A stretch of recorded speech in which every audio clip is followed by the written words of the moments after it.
Eating is like talking. It defines you as a human being. The Animal Kingdom is a French film written and directed by Thomas Cayley and written by Pauline Maynard. And if I mispronounce any of those names, I do apologize. And I wanted to say right off the bat that it's a French film because I'm probably going to screw up a couple names in the cast. But I do want to say, with the French setting and with the theme of this particular movie, it lends a certain credence, a certain je ne sais quoi to it. Yeah, I know, I had to say it. I didn't have to, but nevertheless. This does star Romain Davis as Francois. Okay, I'm sorry to any French people. I'm sorry. I'm just having fun. I'm having fun here. He is a father that is trying to come to grips with the fact that he's losing his wife. And he's losing his wife, and he's seemingly losing every aspect of his life because there's an epidemic that's happening seemingly in France, maybe all over the world, maybe in every known part of the universe where certain people are changing into animal-like creatures. Why? I don't fucking know. They just slam us right in the middle of this goddamn thing. It's happening. Things are going on. People are changing into birds, into octopi or octopussy. Again, sorry, having fun here. Into dog-like creatures, into wolfen. Not the movie Wolfen that I need to retro review at some point. And the cats and all this kind of stuff. And people are on different sides. Like, my goddamn goodness. These people may be changing into weird animalistic creatures, but they deserve to be treated like humans. Maybe we put them in a certain subset in like a center, an encampment, and we ingratiate them back into society. And others say, no, let's just fucking kill them because they're freaks. So, yeah, it's a whole mutant aspect thing like in X-Men or like in Freaks. Or it kind of reminds me, actually, of that movie, The Innocents, that had children that had certain powers, and the idea was if the adults found out, how would they treat the children? That's actually kind of what it reminded me more of, because this takes more of a low-key approach with some good practical effects, I do want to say. Like, whoever did the practical effects work and whoever put their time in for that really did a good job. Some of the creatures look really, really goddamn good. There is a bit of dodgy CGI, but the budgetary constraints may have been a reason for that. And Francois also has his son, Emile. Spelled with two E's, an M, an I, an L, and an E. I might just call him E there.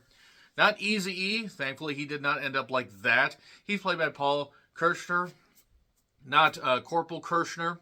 That would have been hilarious because I think that guy's actually been dead for a while. But he's an angsty teenager with a Finn Wolfhard type haircut. If you get that, you get that. And basically, Francois and his son basically move to a certain area because the mother's going to be transported and they're going to, make sure that she gets better. She hasn't had episodes for a bit and people don't know how these mutations are working. And then certain things go tits up, basically. They have to search for the mother.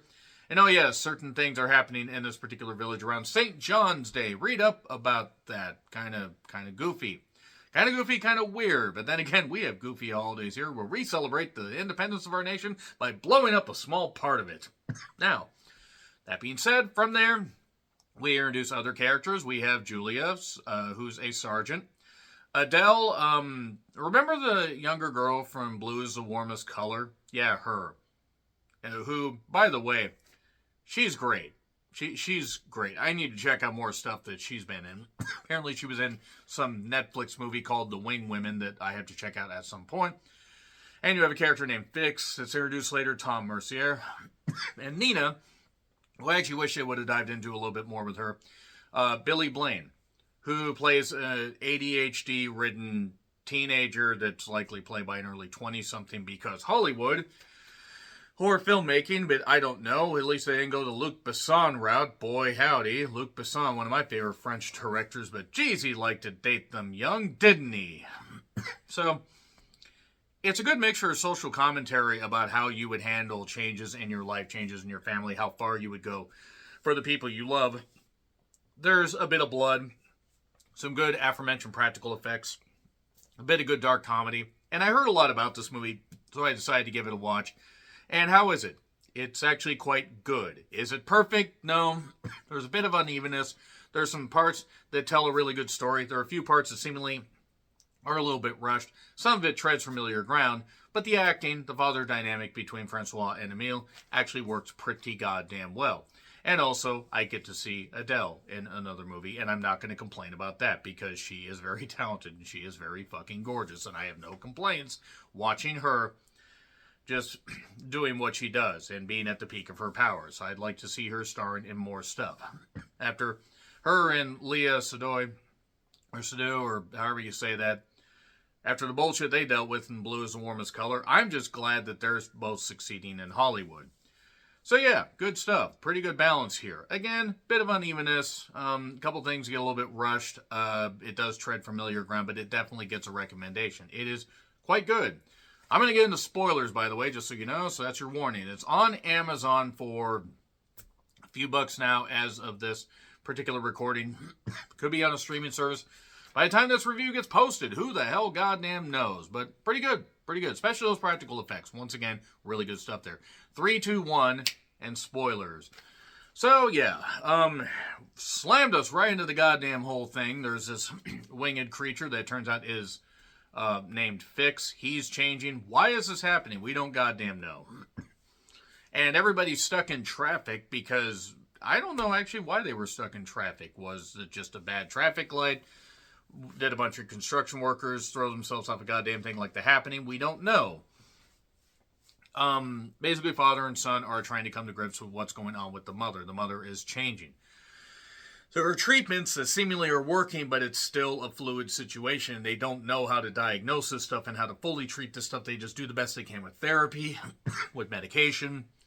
But there's scratches on the walls, and there's a lot of subtle stuff about this where it shows you enough to give you an idea that this stuff could turn violent and that some people can't be saved. Some people just want to survive.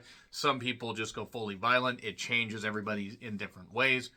But it also pulls back enough and allows you to see the human side of the characters, especially Romain and Paul. And I like that. I actually thought that was a nice balance there. And again, Adele, fucking gorgeous. Yes, maybe I will profess my love for Adele. One of these days, shut up.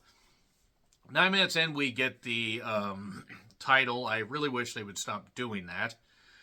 And I mean, by they, I mean movies in general. I mean, you don't need to go almost 10 minutes into a movie before showing the title.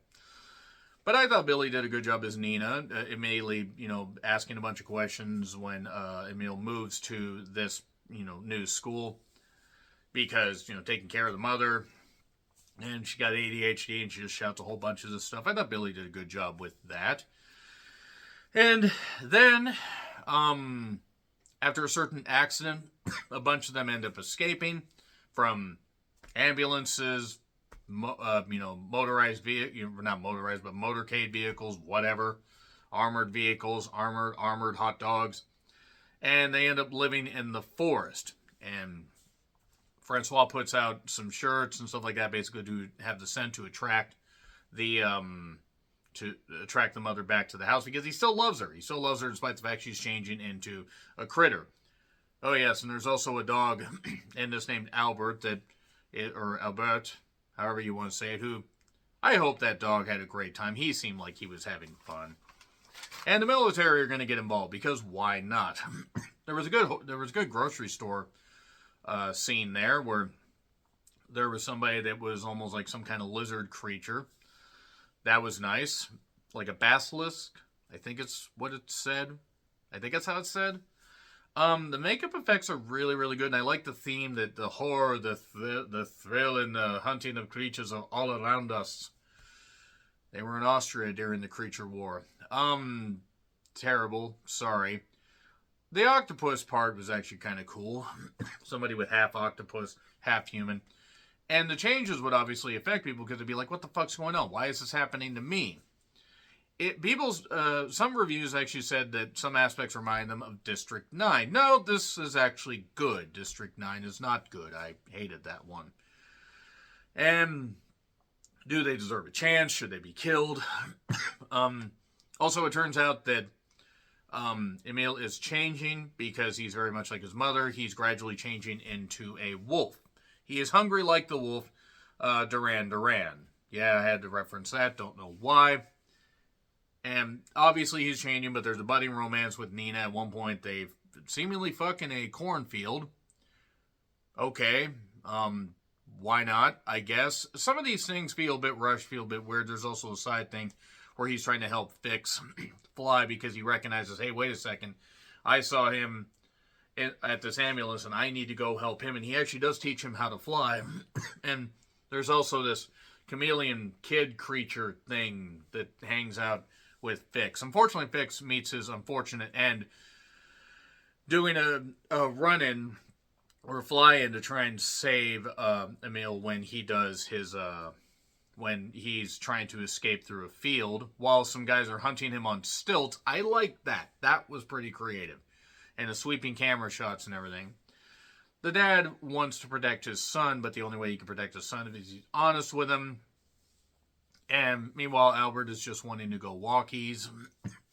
Nina does end up confronting the father at some point in a restaurant where they're about to get ready for the St. John's thing deal. And that was kind of cool. There was this nice shot of like her being chained and then just pulling these canoes off the goddamn, rack and just like, behind this one character, I believe the wife of the guy that owned the restaurant. That was a pretty cool shot there.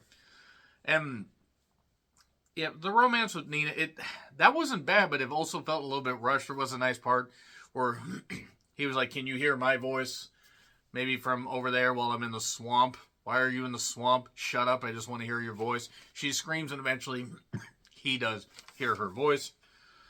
And meanwhile, Julia is doing some investigating, but also fully recognizes that they are human at the end of the day. I wish they had given her a little bit more to do because when she's on screen, Adele that is, she's great. She's great. She's captivating on screen and she also can deliver some good lines. There's a thing where the restaurant owner had like one of those dog alarm whistle beeper things, the high pitched noises, and this one bully kid that suddenly turned into a bully got pissed off at Emil and did that, and then he got attacked. The son starts to go a little bit feral. The hiding on the stilts thing, like I talked about, and now he's completely in the woods. Goes into the storm, not the found footage, storm hunting movie that I totally forgot about until I said that. And then Mother is there, and Mother ends up running off when the military end up attacking. There's a few creature effects that are kind of cool. And then he is basically, the father makes up a story like he just happened to be there. He's not changing. Don't worry. Even though he obviously is, can't even sign his name on a contract. And he freaks out and, starts to really turn into a wolf. And what the father does, the father punches out a cop. So that's probably a felony, I would imagine. A French felony, as it were. A French felony. Should have workshopped that. And races off with his son and frees him to go into the woods. Go into the woods, over the hills, to grandmother's house we go, hey. Maybe the grandmother's still alive. Hey, we got Red Riding Hood for the Animal Kingdom sequel. Because I think they're hinting at a sequel. Maybe, I don't know. They could hint that. I don't know if they should do a sequel because this might just be better as a standalone movie. But that being said, pretty good overall. Bit uneven, dodgy CGI at times. But great practical effects, good performances, sometimes even great stuff. Good dark comedy with the father and son, and also a good emotional dynamic. A-. I'll give it an A-. Let me know your thoughts in the comments. Like, share, subscribe, Twitter handle in the description. I'm John Ritlin. I'll see you soon.